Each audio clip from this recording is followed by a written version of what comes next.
भाई अगर आप भी परेशान हो गए, आपकी स्क्वाट बेंच डेडलिफ्ट बहुत ज्यादा हो गई है, तो ये 3 टिप्स जिससे कि आपकी सारी स्ट्रेंथ गिर जाएगी, मसल मास भी लॉस हो जाएगा। बताओ।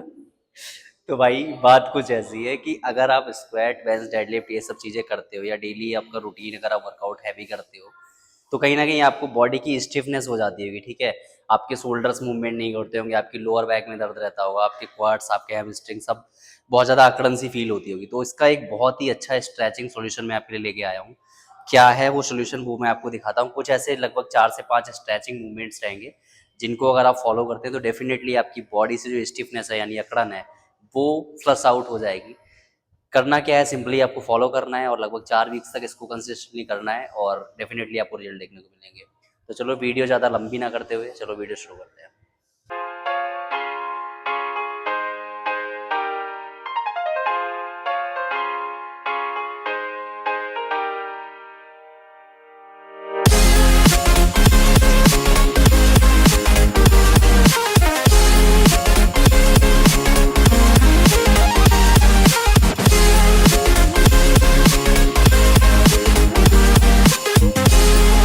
तो जो सबसे पहला मूवमेंट हमारा रहेगा वो रहेगा हमारा ये रिस्ट को हमें इस तरीके से मूव करना है, ठीक है।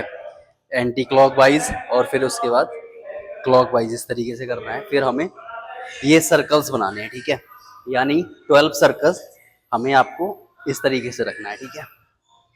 क्लॉक वाइज ये रहेंगे और उसके बाद एंटी क्लॉक वाइज भी हमें 12 सर्कल्स बनाने हैं, ठीक है। उसके बाद फ्रंट ये करना है हमें 12 ईच साइड, ठीक है। यानी 12-12 एक तरफ, ठीक है।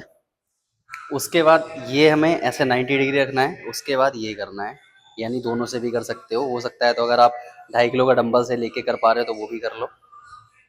ये करना है, ठीक है। तो मैट वाले मूवमेंट से पहले आपको लेनी है ऐसे कोई रॉड, ठीक है, आपके यहाँ पे अगर अवेलेबल है तो। और उसको हमें इस तरीके से करना है, ठीक है। इसमें हमें परफॉर्म करने हैं 12 रेपिटेशंस, ठीक है। होता क्या है, इससे हमारा स्कैपुला और जो शोल्डर की मोबिलिटी है, ठीक है, शोल्डर का जो अकड़न हो जाती है शोल्डर में हमारे, वो चीज़ इससे काफ़ी हद तक रिलैक्स हमें मिलता है, ठीक है। उसके बाद हमें करना है ये थ्रोरिक रोटेशन, यानी ये रखना है हमें, फिर स्ट्रेट करना है, फिर हमें ये करना है, फिर फ्रंट लाना है, फिर हमें हाथ सीधा रखना है, फिर पीछे ले जाना है। और इस तरीके से हमें पहले क्लॉकवाइज करने हैं, ठीक है, 12। और उसके बाद फिर एंटी क्लॉकवाइज 12 रेपिटेशंस। तो इनको अगर आप फॉलो करते हो तो आपको आपका जो शोल्डर का जो मूवमेंट है, ठीक है, आप यूं करते हो या ये करते हो तो या पीछे का ये जो अकड़न है आपका, वो सारी चीज़ें इससे आपकी फ्लश आउट हो जाती है। काफ़ी ज़्यादा स्टिफनेस आपकी रिलीज होती है तो अच्छा आप पुश कर पाते हो, बेंच भी अच्छी कर पाओगे, ठीक है। शोल्डर मूवमेंट, शोल्डर की जो एक्सरसाइज है वो भी अच्छी कर पाओगे। तो चलो इसको करोगे तो काफ़ी फायदा मिलेगा। बाकी चलो नेक्स्ट दिखाते हैं। So the next movement is आपको जो आपके लेग्स, हिप्स और ये जॉइंट्स अगर ओपन नहीं होते हैं तो उसके लिए ये रहेगा, ठीक है। लेग स्विंग्स आपको करने हैं। Someone is disturbing me. So आपको ये 12 करने हैं, ठीक है। उसके बाद सेकेंड लेग से भी आपको 12 परफॉर्म करने हैं। पैर को ढीला छोड़ना है, ठीक है, और लेग स्विंग्स आपको इस तरीके से करने हैं, ठीक है। फिर यूं हमें बॉल पकड़नी है और लेफ्ट टू राइट इस तरीके से, ठीक है। ये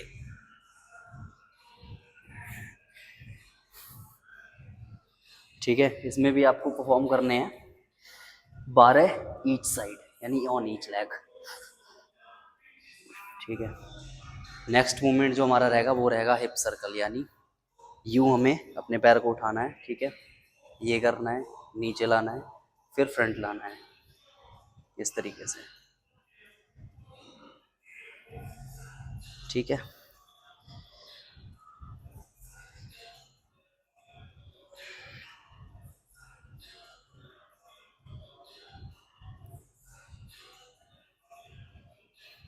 इतना ही करोगे तो इससे भी काफ़ी इंप्रूवमेंट आपको दिखने लग जाएगा। बाकी चलो बढ़ते हैं नेक्स्ट एक्सरसाइज की तरफ। So the next variation is आपको क्या करना है उसमें, सपोज पैर स्टैंड इस तरीके से रखना है, ठीक है। उसके बाद नॉर्मली हमें अपने टोज के नीचे, ठीक है, ये उंगलियों को दबाना है और हिप्स को सीधे रखने की कोशिश करनी है। उसके बाद जब हमें ऊपर आना है, ठीक है, बैठना है यानी, तो हमें इस तरीके से चेस्ट अप करना है, मतलब ये चीज, ठीक है, चेस्ट अप और इस तरीके से, ठीक है। उसके बाद हाथ हमें यूं करना है और ठीक है, फिर हमें ऊपर जाना है, फिर हमें नीचे आना है, फिर हमें इस हाथ को नीचे करना है और ठीक है, फिर हम उस पोजीशन में आए, फिर हम ऊपर गए, फिर हम नीचे आए, ठीक है। तो इससे क्या होगा, इससे आपकी हिप मोबिलिटी ओपन होगी, एडेक्टर्स आपके ओपन होंगे, ठीक है, हिप स्ट्रेच होगा, लोअर बैक आपकी स्ट्रेच होगी, जो शोल्डर स्कैपुला ये स्ट्रेच होगा, ठीक है, शोल्डर रियर डेल्ट हमारा स्ट्रेच होगा। तो यानी ओवरऑल जो हमारी स्टिफनेस है मेनली हमारी इन्हीं जगहों पे ही होती है। तो इसको हम ग्रेटेस्ट स्ट्रेच बोलते हैं। तो इसको अगर आप फॉलो करोगे तो डेफिनेटली आपकी स्ट्रेच, जो आपकी स्टिफनेस है बॉडी की, बहुत ज़्यादा हद तक कम हो जाएगी। तो इसको आप ज़रूर ऐड करें। जिन लोगों को भी बैक और लोअर बैक, ठीक है, इसमें स्टिफनेस है, इसमें दर्द बहुत ज़्यादा रहता है, तो उनके लिए ये वाली स्ट्रेच जो मैं बताने जा रहा हूँ बहुत ही ज़्यादा यूज़फुल होने वाली है। करना कैसे वो मैं बताता हूँ। तो नॉर्मली हमें पहले इस पोजीशन में आ जाना है, ठीक है। अब हमें अपने हाथों को इस तरीके से ना रख के ना ऐसे रखना है, ठीक है, इस तरीके से, यानी अंगूठे वगैरह लगा के इस तरीके से अप पोजीशन में। अब हमें अपनी जो ये वाली पोजीशन है, ठीक है, इसको हमें जितना ऊपर स्ट्रेच कर सकते हैं उतना हमें ऊपर स्ट्रेच करना है, लाइक दिस, ठीक है। और लगभग 2-3 सेकंड ऐसे हमें रखना है। फिर उसके बाद हमें हिप्स को ऊपर उठाते हुए यानी लोअर बैक में आर्क बनाते हुए हमें सामने ये करना है, ठीक है, जितना हम खींच पाए। उसके बाद अगेन सेम पोजीशन, ठीक है, फिर अगेन, फिर अगेन, फिर अगेन। इससे क्या होगा, आपकी हिप मोबिलिटी अच्छी होगी, आपकी जो लोअर बैक का दर्द है वो कम हो जाएगा। और अगर आपकी अपर बैक है, ये भी इस पे अकड़न है बहुत ज़्यादा, तो ये भी आपकी काफ़ी हद तक ओपन होगी यानी खुलेगी, ठीक है। और इसी का ये वेरिएशन और होता है, यानी आप सेम इस पोजीशन में आए और आपने अपना ये राइट हैंड और लेफ्ट लेग इस तरीके से उठाया, ठीक है। फिर आप इस पोजीशन में आए, फिर आपने ये किया, फिर आप इस पोजीशन में आए, फिर आपने ये किया, ठीक है, ये किया, ठीक है। तो ये कुछ स्ट्रेच वेरिएशन थे, आई होप आपको पसंद आए होंगे।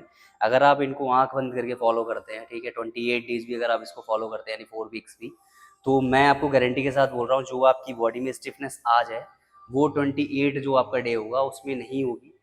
ये आप दावा के साथ मैं बोल रहा हूँ। बाकी कुछ नहीं होता है, कुछ ऐसा रॉकेट साइंस नहीं होता। हमें अपनी बॉडी का मूवमेंट जो है वो बनाए रखना होता है।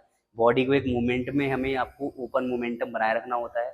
अगर आप बॉडी को अपनी स्ट्रेचिंग डेली नहीं करते हैं, ठीक है, सही से वार्म अप नहीं करते हैं, तो यही सब रीजन होते हैं। बॉडी से हमारे after workout lactic acid release होता है जो कि हमारी मसल्स में सोरनेस बनाता है और अकड़न बनाता है। तो अगर आप इसको फॉलो करेंगे तो डेली बेसिस पे, अगर आपके पास टाइम है तो आप इसको मॉर्निंग में फॉलो करो, वरना आप आफ्टर वर्कआउट जो भी आपका वर्कआउट है उसके बाद आप इसको फॉलो करिए। आपको काफ़ी हद तक रिजल्ट देखने को मिलेगा। बाकी आई होप आपको वीडियो पसंद आई होगी। कुछ अगर मेरे से पॉइंट छूट गए हों तो आप मुझे कमेंट सेक्शन में बता सकते हैं ताकि मैं आपको नेक्स्ट वीडियो में वो कवर करके दे सकूँ। तब तक के लिए बाय, मिलते हैं नेक्स्ट वीडियो में, टेक केयर।